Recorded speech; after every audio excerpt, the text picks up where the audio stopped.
Today's notes will focus on the close of the Civil War. We're going to skip ahead to a few important events and then eventually get to the surrender at Appomattox Courthouse.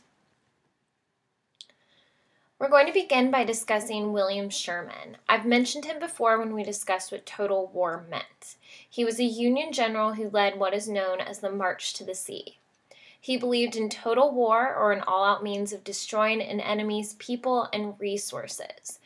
He did this thinking that if he could weaken the South and diminish their pride and their morale, that he would eventually seal the deal for a win against the Confederacy.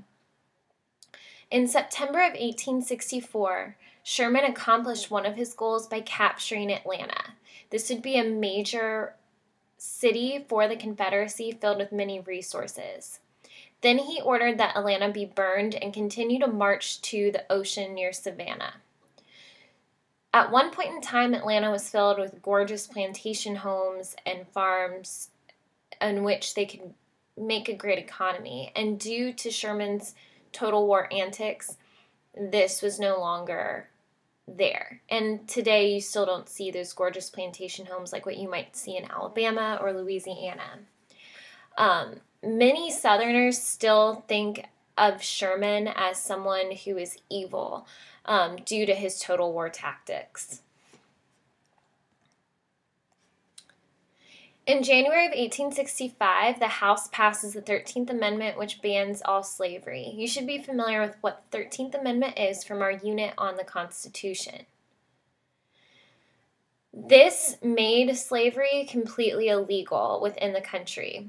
Lincoln pushed to pass this bill before the close of the Civil War because he felt that it would have a more likely chance of passing, and it also might ultimately determine the Confederacy's fate by taking away something once and for all that they wanted. He did have a hard time getting it to pass in the House. It passed in the Senate easily, and then it went to the House, and they were stuck. So it did take a long time to convince enough people to vote in favor, and it only passed by 2 votes. The passing of this amendment was a sign that Confederacy was nearing a loss. Lincoln wouldn't have pushed this through so harshly if he didn't think that the Union was going to win. And also this would weaken the Confederacy's fight, knowing that the slavery was completely banned. So after the March to the Sea and also the 13th Amendment, the Confederacy is significantly weakened. Those advantages that the North had and the Confederacy lacked, like supplies and resources and technology, was really starting to break them down. Many soldiers didn't have shoes, they didn't have food, some hadn't ate for weeks on end, and they started to get really tired. For a series of months, Grant and Lee were continuing to try to find and fight each other near Petersburg, Virginia. And not only was Grant trying to end the war by capturing Richmond, which was right near Petersburg, but he was also trying to cut off the supply lines to the south. He also wanted to cut off the railroad ties. Lee had hope and pressed forward even though it was cold and his soldiers were becoming seriously ill and tired, and so was he. But he had the hope that he would find the rail car that was supposed to bring them supplies, but he never reached it because Union soldiers had taken it over and taken everything. So at this point, not only is the Confederacy weakened by the fact that they've had many losses, but they're also weakened physically and emotionally to the point where it was difficult for them to physically fight on. As I mentioned before, Grant's troops waited outside of Petersburg, Virginia for months. Their goal was to capture the capital of Richmond.